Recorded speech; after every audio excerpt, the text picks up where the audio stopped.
দেশ জুড়ে চলছে তীব্র শৈত্যপ্রবাহ। কনকনে শীতে যখন নগরবাসী উষ্ণতার খোঁজে ঘরে আশ্রয় নিয়েছেন, ঠিক তখনই গভীর রাতে রাস্তায় নেমেছেন চিত্রনায়িকা রাজ রিপা। হেঁটে হেঁটে রাজধানীর বিভিন্ন এলাকার ফুটপাতে ঘুমানো অসহায় ও ছিন্নমূল মানুষের গায়ে জড়িয়ে দিয়েছেন উষ্ণ কম্বল।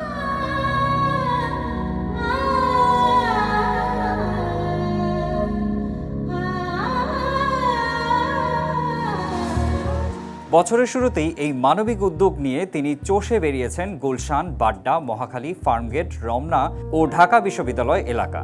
গভীর রাতে বন্ধুদের সঙ্গে নিয়ে রাজধানীর বিভিন্ন পয়েন্টে হানা দেন রাজ রিপা। রাতের নিস্তব্ধতায় হঠাৎ এমন উপহার পেয়ে আবেগ আপ্লুত হয়ে পড়েন ছিন্নমূল মানুষরা। দোয়া করেন আমাদের জন্য, কেমন? নায়িকার উপলব্ধি, হঠাৎ কেন এমন উদ্যোগ?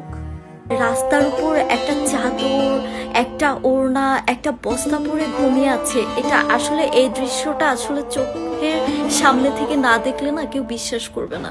চলচ্চিত্রের রঙিন পর্দার বাইরে রাজ রিপার এমন মানবিক রূপ নেটিজেনদের প্রশংসা কুড়াচ্ছে।